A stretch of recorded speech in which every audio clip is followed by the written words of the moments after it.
What began as an experiment to bring my 11-year-old daughter into my business has evolved into Our Young Creators, a podcast, a training center, and a movement dedicated to equipping kids with real-world marketable skills so that they can fund their own brighter futures. We're here to inspire you to turn consumption time on devices into creation time and use technology as a tool to bond and not bicker with your kids. Join us each week as we share the inner workings of our partnership and bring you stories from guests of all ages and from all walks of life on our quest to nurture and to celebrate our young creators.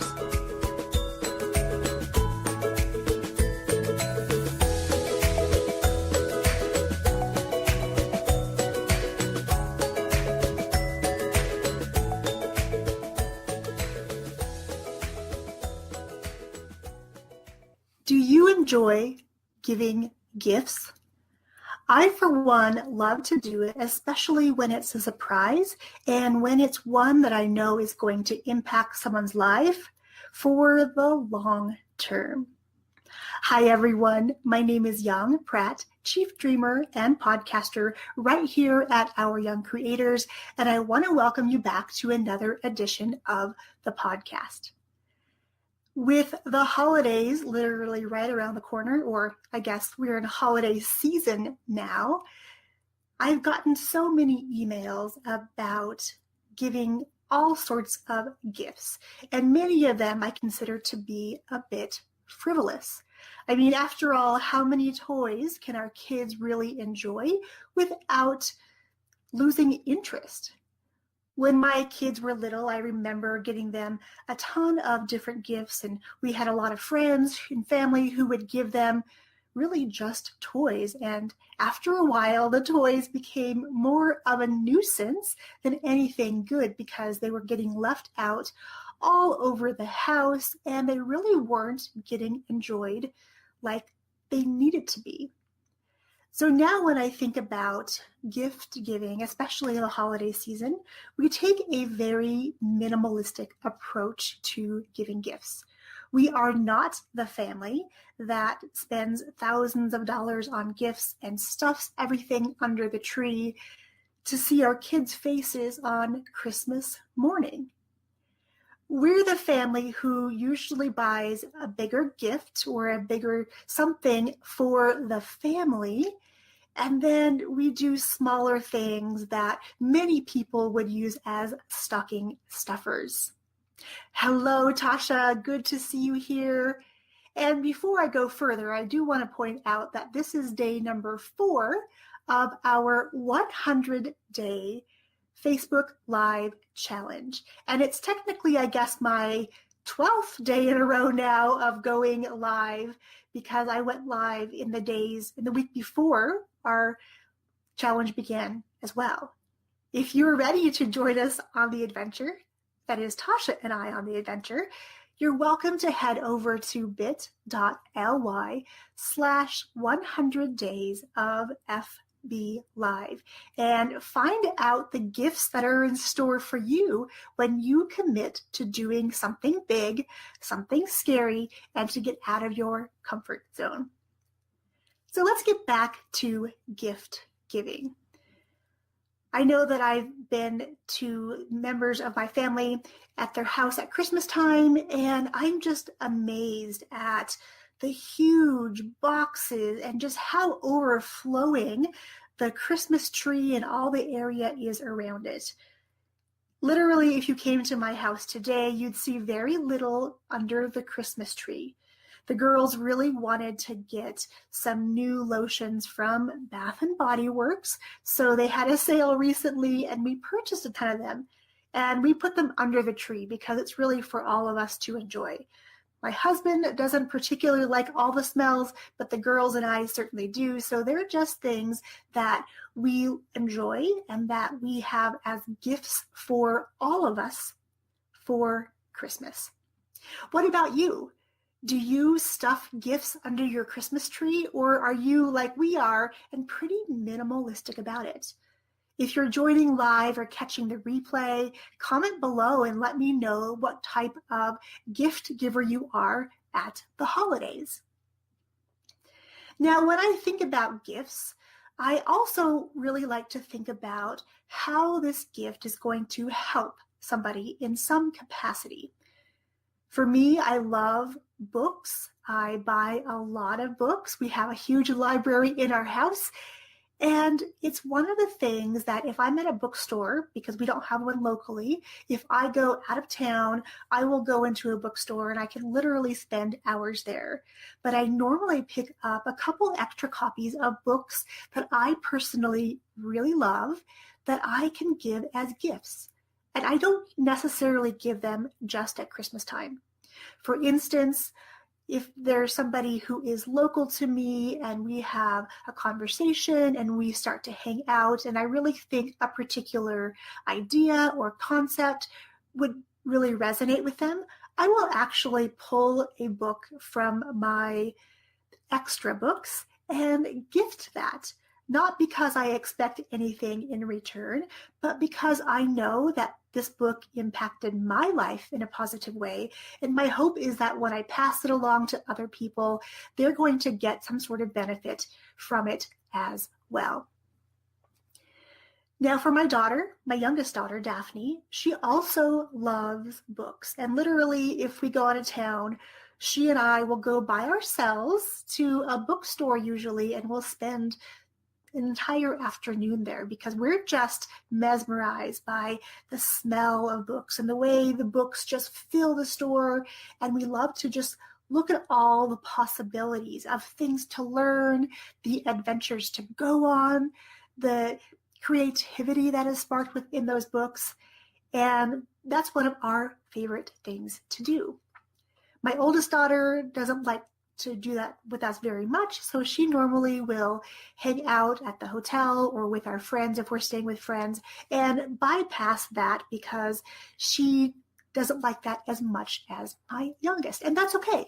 Everyone has their thing, right? Everyone gets lit up by different things. So for me, books are a big part of what I love to gift throughout the year. Now, since we are in holiday season, my girls will probably get some books for the Christmas holiday because they've both expressed some interest in a couple of them that have come out recently. And I can never say no to books. It's definitely a weakness of mine because I kind of am sort of a book hoarder. I love to collect books, and even if I don't read them right away, they may sit on my shelves for maybe years. But then one day I will be in the library and just pull a book randomly out, and it happens to be just the book that I need to read at that point in my life. So in that sense, the books that I purchase are gifts to myself, not just for today, but for the future. Tasha says, we used to stuff gifts under our tree. We're focusing more on giving that's needed, that can be used for a long time. And a gift is memorable. I agree. And I really can resonate with the idea of making something memorable. You know, we have some family friends who've done just this. They don't give a lot of big gifts under the tree, but they'll go create memories together by taking a trip. And the trip doesn't need to be exotic. It could be to the next town over. It could even be in your own town, but you go check into a hotel, maybe so you can use the pool and order room service. It doesn't have to be extravagant, but you're creating those memories with your family. And years from now, I can guarantee that your kids won't remember those little gifts. They'll forget them over time. What they will remember are the times that you spent together and the memories literally you created intentionally. And that's really what we're all about here at OYC. intention. And there's a lot of talk about kids these days, really wasting time on their devices, looking at things, playing games, engaging with social media. And it's sort of a mindless activity, and parents are definitely starting to get worried about that. I know as a parent of a teen and a tween, I'm definitely worried about that. But what if there was a way to give your kids some memorable experiences and use those devices to create and capture your family memories? That is exactly what we do in Podcast in a Weekend. In this last round, we actually had a family go through the course, and I love being able to see not only the parent, but the kids join in on this adventure, because that's truly what it is. It's an adventure. You're charting uncharted waters, and it's fun to do it together. I know when it comes to podcasting in particular, a lot of people tell me, I'm not tech savvy. I mean, I'm doing good if I can turn my computer on. It's okay, because I can guarantee that your kids can do that plus a lot more, and probably more than we give them credit for, right? Because a lot of kids are using devices and tech in the classroom now, so they're learning skills that will definitely surpass some of the skills we may have. So if tech is your nemesis, bring your kids along on the adventure, because how cool is it for them that you can turn to them and say, I don't know how to do this. Will you show me? Or at the very minimum, will you do this with me so we can learn together? And that's what we truly believe in here, is that togetherness and bringing back family time. Everything we do here, from helping people to build their podcasts to other forms of marketing, that's really what we want. We want parents and kids to create memorable experiences together, side by side. And then when your kids have these skills, they can be like my kids and actually work for other business owners and help them share their message. And that's another gift as a parent, that if we are modeling for them and guiding them to understand that when you serve others, when you share your gifts and talents with others, whether or not we're being compensated, that's just a normal thing to do. So if we can couple the idea of serving others with the idea of being creators on our devices, and not just consuming a ton of information, but being people who put things in the news feed other people can enjoy. And then you add on top of that, and you tie it up with a pretty bow of being able to spend time together, truly bring back family time, and build memories that are going to last a lifetime. Last fall, when Daphne first started on this adventure with me, we were creating our very first webinar presentation. And, I gave her some of the text to go into it, and I let her really just run with it, because she was really excited to create the slideshow and added all the animations. And to be quite honest, I was literally blown away at what she created, because what I thought I was going to get back was nothing compared to what she created. What she created was so much better than I ever could have imagined. And the funny thing is, she put so much of her personality into this presentation. We were literally laughing going through it, because the whole thing is very punny. Very, very funny that it's punny. Yes, I get that. It was just so funny that we were just laughing, literally in our pajamas the night before our first webinar together. And we were just going through everything that she had created. And she looked at me and she said, "Mom, I think we should call these memories scrapbook-worthy memories. And I thought, out of the mouths of babes, right? Kids are so perceptive, and oftentimes as adults, we don't really think to ask our kids or to involve our kids in things like our businesses or our passions. We just do them ourselves or think it's better. But when she made that comment, I thought, oh my goodness, yes, that is exactly what we are doing here with teaching people how to podcast and teaching families how to podcast.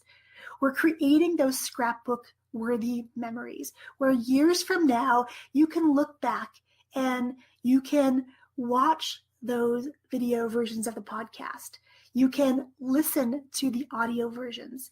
You can read the text versions of those and literally be transported back to that moment in time where you can hear their cute little voices.